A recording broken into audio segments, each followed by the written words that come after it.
No matter who you are or what you do, your manners have a direct impact on your personal and social success. Yeah, joining us this morning is Amanda Goralski to talk about business etiquette.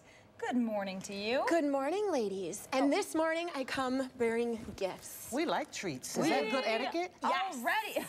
This is good etiquette that I come bearing gifts. That is good. What is Pay this? attention. Don't go to anybody's house empty-handed. Just saying. These are our swag bags from the Biz Style Career Fashion Show. That was last week. So Awesome. there are some fabulous gift cards and things in there. So thank you so much for having me on the show. Thanks for coming. And it's really a very necessary topic because all these etiquettes and business etiquette, I mean, really, what happened? They went out the window recently. And especially with Gen Y. And I know people harp on Gen Y all the time, but realistically, they've grown up in a very technology-driven world, and that's all they've known. The text messaging, the IMing, the Facebooking, the Twittering, the not complete sentences, realistically. Oh, Yeah. And so that transitions over to the business world where they don't know how to shake hands. They don't know how to lock in the eyes when they're talking. Instead, they're kind of looking behind, looking around, and it just makes that person feel like you're not valuing my time. Yeah. This isn't important to you when I've given up making more sales, or, you know, if it's a CEO or someone higher up. I mean, they're very, very busy. Yeah. And if they take time out of their day to meet with you, they want to know that they are being appreciated. Yeah, that's Absolutely. very, very true. You know, it's interesting because my question is oftentimes, I guess, as time goes by, would they be on their own level anyway? And might manners or etiquette just fly out the window altogether? I hope not. I was just going to say, I hope not, I hope too, not. because I am Gen Y, so I understand the flexibility and, you know, the hurriness of life. And so a quick email to fire off to someone does the job, but I still really believe in, I guess, the old school way of doing business, where it's the face-to-face. It's sitting down with people. If a client did have a problem, don't just fire off an email to them.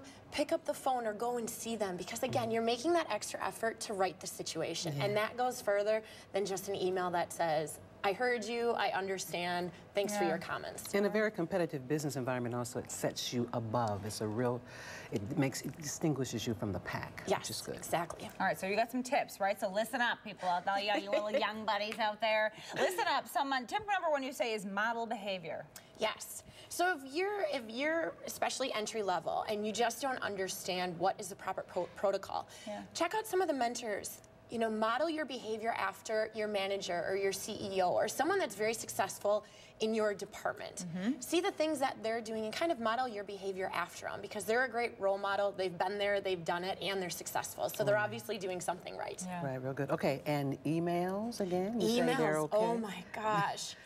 With all, again, the technology, these emails are becoming very slang. The formalized letter is out the window. And we really need to bring that back.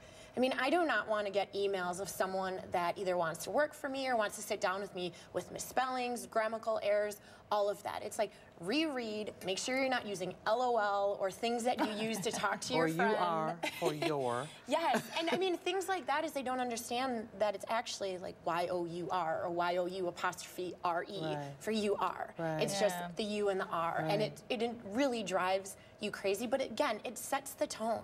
When I get that and I've never met you, I'm already thinking, okay, they obviously don't even know how to form complete sentences. I'm not taking time out of my day to meet with them.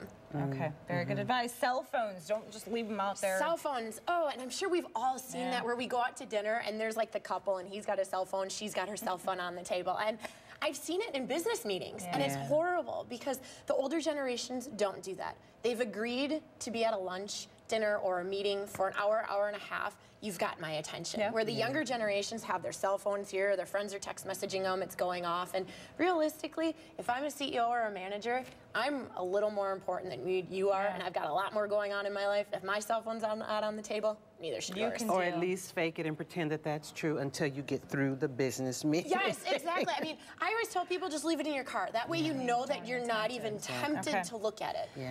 Number 4 is manners. Manners, gone. Not even existing anymore. Sad. But we really need to bring back the chivalry. When you're going to a business meeting, especially if you're a guy and you've invited a female client, there's nothing wrong with pulling out the chair for her, you know, opening car doors, opening up the door for them. I mean, again, it's going over and beyond what typical people do, and it makes you stand out. Yeah. And that's what it's all about right now. It really, really is. Thank you so much for coming and You're sharing this information. welcome. I love this because it's real. It's really, really real. And we've got more tips. She's got all kinds of great information. The rest of those are on our website, so check that out. Thank you. That's Yes, true. thank you, ladies. Now, what else is real, of course, is our Tony. We're going to check back in with him on the other side, so sit tight. It's rude to get up and leave. Yeah. Very. We'll be right back.